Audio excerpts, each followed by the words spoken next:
America is in a very crucial state. This is true. Our dollar is depleting. You have powerful nations like China and Russia. They have joined together, the BRIC nations, and they're growing Fast, too. Fast. So if we don't have a strong leader, now you might go again. I told you he's a businessman doing politics, but I don't think we have time for on-the-job training with Kamala. How would she be on the job It's training? on-the-job training. See, Donald Trump has experience. He done did 4 years. Experience so in what? He has experience in dealing with world leaders. He done went through all the briefings, so he knows what to expect going in the second time. So we just don't have time for Camilla to be going into the briefings and just basically learning this lead, learn that lead. He knows what to expect. So that's She what was we a need right now. senator for 4 years and It's a still vice not the president. It's still not a president. No, but I gotta say right there that So what that is a 50-50 toss up. Yeah. He ain't what better were you than her saying at that. about Trump when he first ran? Then? So he had zero political experience, zero governing experience That's right. whatsoever. That's right. No, if you compare that time of his experience to Kamala, yes, okay, let's take away the 4 years that he's been in office. There's no comparison. Now let me ask you. This is two questions, 2 points, right? There's no comparison of where she is with experience now compared to where he was 4 years ago. Yes, without the presidency, take the presidency away. She still had more experience than him. Running to become president, correct? She was the prosecutor. Governing, wasn't she? governing experience, litigation experience, government experience. She had by far way more. There was no comparison from where she is right now to where Trump was before he became president, right? Okay, you agree? Yes. Do you think that Kamala is smarter than Trump, or you think Trump is smarter than Kamala? That's just a simple question. It's not. IQ test. If you give Kamala an IQ test and you give Trump an IQ test, who do you think is smarter? Well, we used to throw around this. I gotta hold on. Common sense, or You got to answer that question. No, I'm trying to answer. Okay. You rather have book knowledge or common sense? It's like saying that. Sometimes when you get outside of the book, you don't really understand Well, what's it going on. depends on if the person who wrote the book had common sense. Well, I'm going to say this. All I'm saying is the book is very important, but I would like to have common sense in certain situations. Donald Trump is a businessman. Is he smarter than Kamala? Do you think he's I'm smarter gonna than say Kamala? that's a loaded question. It's very loaded in the sense where, as far as business smarts, he's smarter than Kamala. How? As far as business is concerned. So he's smarter because that's he why I filed say bankruptcy 4 times? America's 4 times. 8 times? Was it 8 times? Double digit. Well, regardless of the matter, Donald Trump. This is one of Donald Trump's faults, and I'm gonna be honest. He's a greedy man. He's very greedy. He's very greedy. I'm talking. He's exceptionally greedy. Now, for me to say he's a bad businessman, I can't call him a bad businessman. He's not a bad because businessman. If anybody, He's not. even if you have started a micro business or a small business and you grew it into a big business, it's going to be ups and downs. And a lot of entrepreneurs have failed businesses, then they come back up in another LLC. It's part of entrepreneurship. And taxes and all of that. Sometimes the Democrats write these tax laws so you can write stuff off. So this is part of. He's not breaking any laws. This is the American way. Democrats and Republicans write those laws. Okay. It's Congress the writes American those way. laws. That is the American way. So as far as to say Donald Trump is he may not test as well as Kamala do, but as far as making sound business decisions, he's way more educated than her. Do you know? I have to disagree with you. America's a corporation. Hold on. I got to ask you a question. Do you know who his daddy was? I was just going here. Now you know, you're a senior. You know his daddy, and you know the depth of his daddy. I've heard stories about his daddy, and I've seen right the stories in action. Absolutely. He learned one thing from his daddy, and this what makes Donald Trump an entrepreneur. Raise money, invest the money, file bankruptcy, get out. His father did it. He did it. Because his daddy taught him how. So you go out and you get something like Trump steaks. You buy the trucks. You buy the right to get the meat. You buy the frozen place where you can freeze the meat and distribute it. You hire people. All the way from a plant manager down to the boy who checks your card when you come in the gate. Now you done got money out of that raising. That goes towards your lifestyle. Mm-hmm. Because you put some of that money in your pocket. Then when it's time that I don't want to do this anymore and I want to get out, look, I've talked to too many people who have explained this whole way that thing works. Mm. There is a lot of money to be made by opening a business, closing it, doing bankruptcy, protecting yourself from anybody touching anything about you. They cannot touch your home. They can't touch your car. They can't touch your wife's laundry room. They can't do nothing. That's right. And then you walk away with the money. But there's another part we're not talking about. That boy raised a whole bunch of money when he ran for president. Where's the money at? Because he didn't spend it all. He wouldn't even pay people for the places where he was holding his rallies. He wouldn't pay them. That's the American way again. That's not the American way. Politics, that's not the American way. Most of the campaigns that you see run, it's a surplus. So we need to go down to every political campaign and see where the surplus went. You know, it's a surplus. And that usually it's not, because they spend so much in advertisement and TV ads.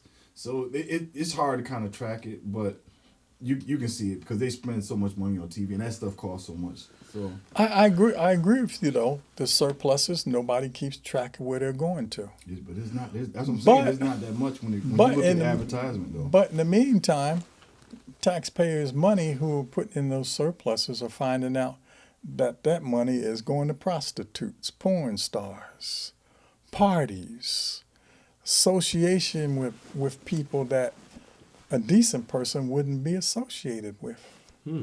That's where that money's going to, and we never think about that until it's mentioned to us. Look at Stormy Daniels. She got some of that money. $136,000. That's $13,600. No, she didn't. No allegedly. No allegedly. That's 13,600 people that contributed $10 apiece. Or 1,360 that contributed $100 apiece. You see what I'm saying? So this man's integrity, his integrity is at question too. I don't mind trying to believe in somebody, but if their integrity's off the chain, I'm off the chain with them. Now, this is, I'm a follower of Jesus, right? And by being a follower of Jesus, I understand now how man is faulty. Okay, man is faulty, and sometimes we have to look at ourselves. Sometimes I remember the story what Jesus did. A woman got caught in the act of adultery, and he didn't want to go against the law because he was a Jew. So then now, the accusers came and said, "Look, I caught her in the act." He said, "He without sin cast the first stone." They all dropped their stones and walked away. So, that's right. So what I've been hearing a lot, not just I'm talking when I be in the shops and on the road, they talk about his character. But then if you really, if the spotlight was in our lives, you'll see some character flaws in there also. You see? So I look at Donald Trump as a businessman with character flaws, but I look at, how can I say, the bigger picture. I don't throw away the baby with the bathwater. Okay. And the bigger picture is, I think we need a strong presence in this climate, in America, at this time. Okay. And he gives that, in my opinion. So I'm going to ask you both a question. Oh, Lord, I hope I don't get in trouble and y'all get mad at me. You have a daughter? Yes, I do. You have a daughter. Yes. She brings Donald Trump home. HE double hockey stick to the no. To the no. And you? Oh, me? Well, I'm gonna have a conversation. I'm gonna have a conversation. To be honest with you, we're just gonna sit there and we're gonna have a conversation. That's it. We're gonna have a conversation. You know, everybody can change. Everyone can change. But do you want the your change daughter to to stick with him while he's going through the change? Right. Well, put it like this. That's a good question. Unfortunately, you know, I've been married a couple of times, right? So by that happening, Yes. I understand that, you know, I wasn't the best person too. So sometimes you go in. But did you do things like he did? What did he do? That was so. What did he do that was so extraordinary that you say, well, Would you he's so want your different? daughter dating a man That's who is caught on audio tape on a bus saying, Just grab him by talking about picking up cats, Well, I tell you what. grabbing cats? I tell you what. When With that right there, we got to stop for a second. I got this message. Be right back.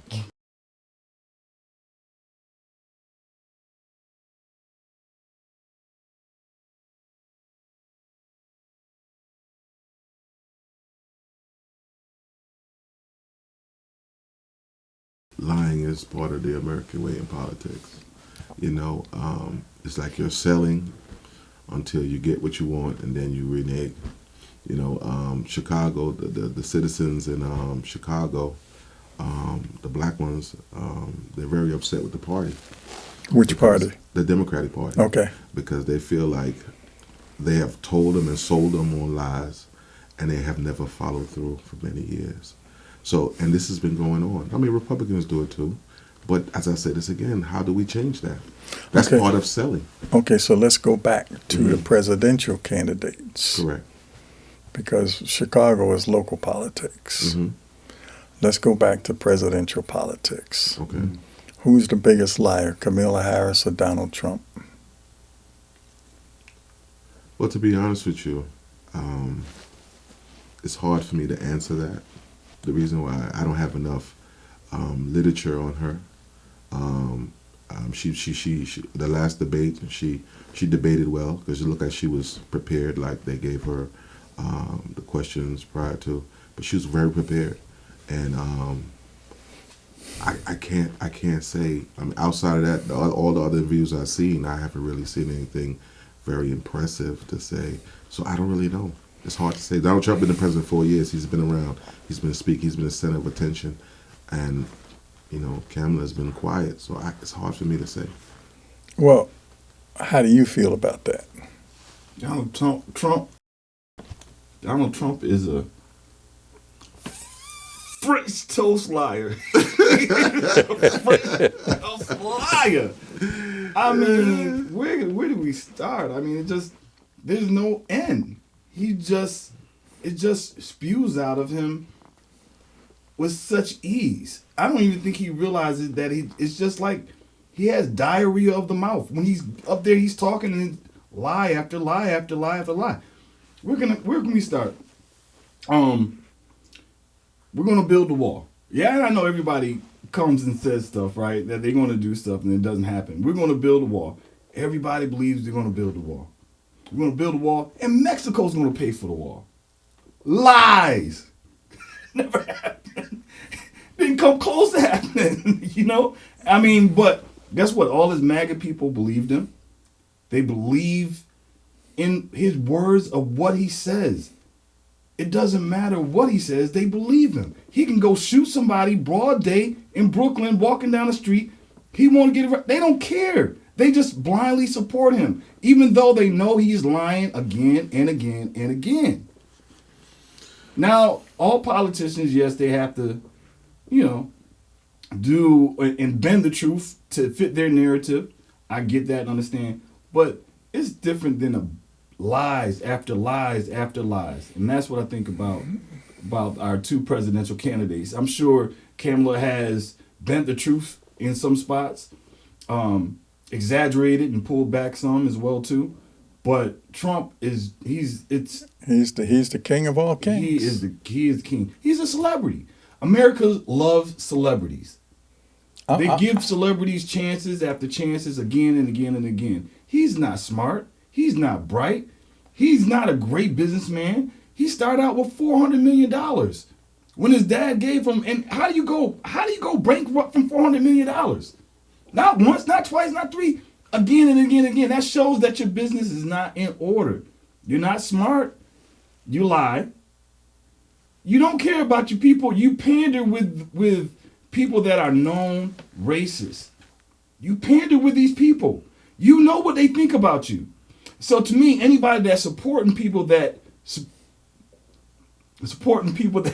are looking at Trump, you're supporting the same people that are supporting him. You're supporting people that are racist and don't care about what's going on in the community about bigger people. Not about religion. It's not even about race. It's more about caste. We're looking at the caste. If we look at caste, take race out of it. Donald Trump doesn't care about people that have no income or low income. He doesn't care about those people. Well, just look at Elon Musk, his buddy. I saw the other day that Elon Musk does not make $16 million a month. He does not make $16 a week. He does not make $16 million a day. This guy makes $16 million an hour. Wow. Think about that. An hour. Every day. Now, if I gave you $1 million, you'd be happy as a lark until I told you you can't buy any cars, you can't buy any jewelry, you can't buy any houses, you can't buy any boats with it. And no land. What would you do with $1 million if you went on a shopping spree with your son? You couldn't even spend it. If I gave you 8 hours to spend it in, you couldn't do it. That's true. What would you spend it on? Think about that very seriously. Now, this man gets 16 of those every hour. Wow. What do you think he cares about you, me, or anybody sitting here? All he cares about is that his little social media platform can continue and his other businesses can continue. He's peed about his cars. He got Trump talking about, we on electric. He knows why he's doing that. These people really don't care. They don't. As a platform, they don't care. And I think that the Democratic Party has done more to try it. Well, shucks. The Democratic Party was brave enough to put up a black man and a black woman to run for president. That's a whole nother conversation.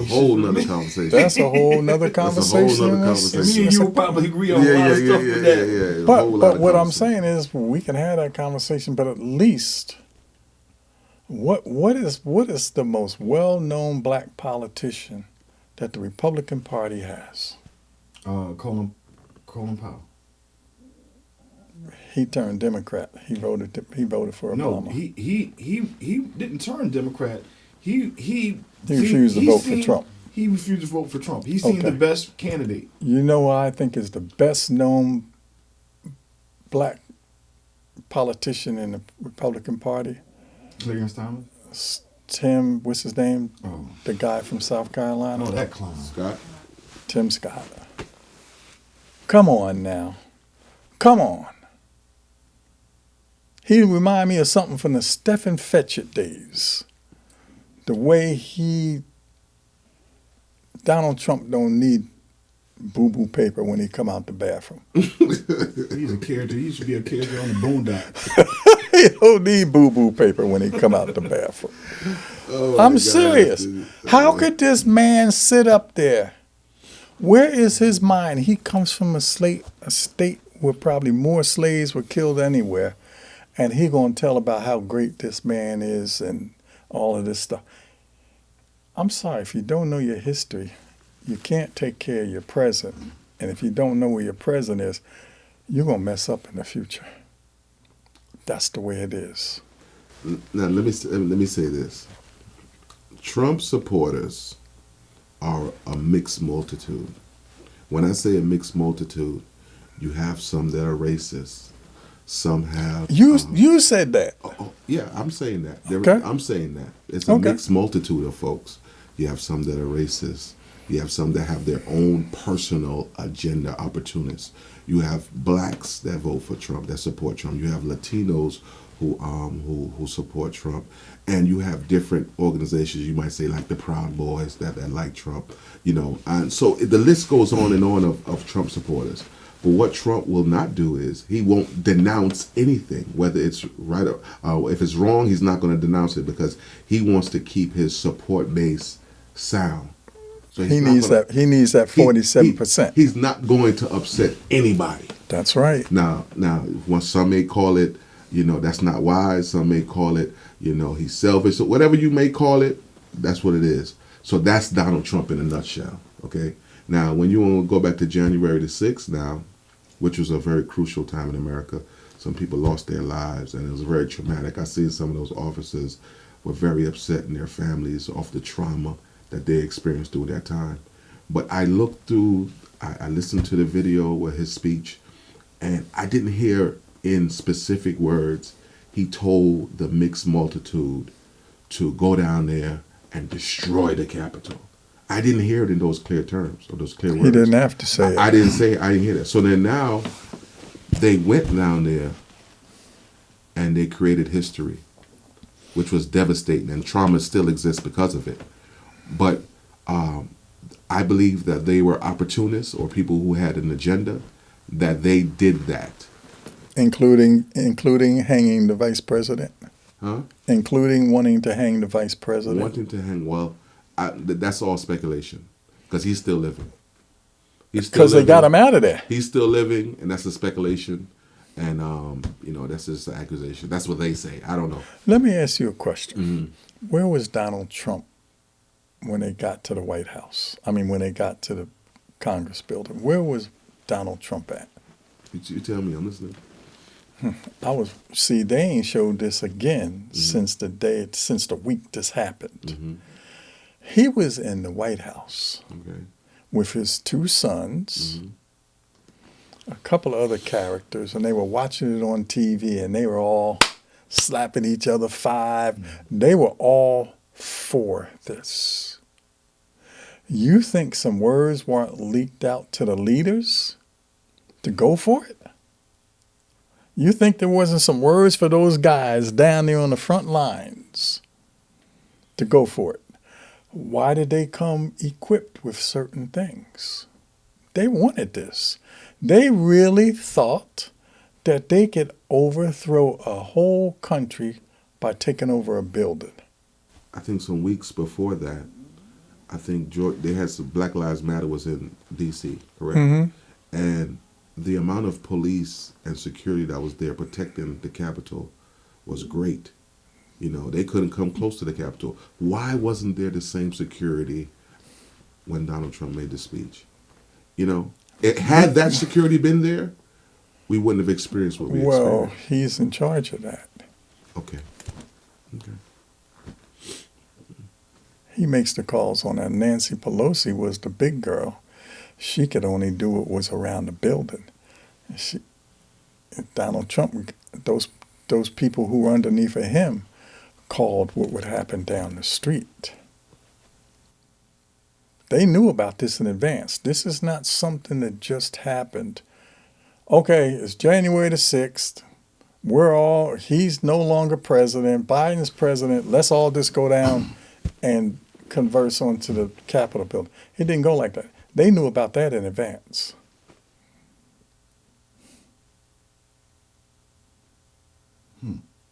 He even had it so they didn't even have to have themselves checked for weapons at that rally.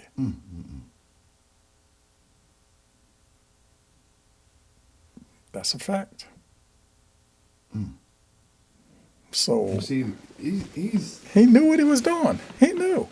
yeah. Even the people in the Senate and the House turned on him. Yeah. Until they found out he was going to get away with it. Yeah. Then when they found out he was going to get away with it and they could put down all of these little things that the Democrats were trying to do to get him going about his life, Mitch McConnell, for the first time, it was either yesterday or the day before yesterday, his name came up again. You ain't even seen Mitch McConnell. Where's he at?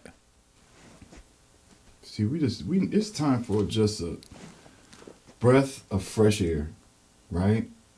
In politics. This is what Kamala is going to bring to us. You know, just a breath of fresh energy, a beautiful face. She probably should be the most beautiful president we ever had, right? Right? We had the ugliest, Donald Trump. Hey, Boy, D said that ain't fair. He said that's not fair. Man, you know, Kamala, the beauty part, I could care less about the beauty part. We need America is right here at a crucial point. You know, I don't care if the president wore a 600 pounds female and she didn't look her best. We need somebody who's going to do the job. I'd be telling her to lose some weight if she was 600 pounds. I'd write on my ballot, please lose some weight. No, we need somebody who's going to do the job, and I don't think that we have time for on-the-job training. We don't have time. But you see, that's the whole thing.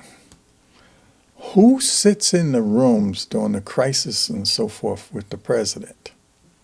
The vice president does. Mm-hmm. She's seen who sat up there when Ukraine happened. Who's sitting in the room? Mm-hmm. It's not just the president. I mean, to me, she is probably the most qualified in a long time. I mean, she's just as good as Hillary Clinton would have been, and Hillary Clinton could have done it. But the whole point of this whole thing is more seasoned than Obama. Division. Yeah, it's division. True. Your boy brings all of the bad elements together. Mm-hmm. If you think about like a stinky sewer. what kind of good elements is he bringing together?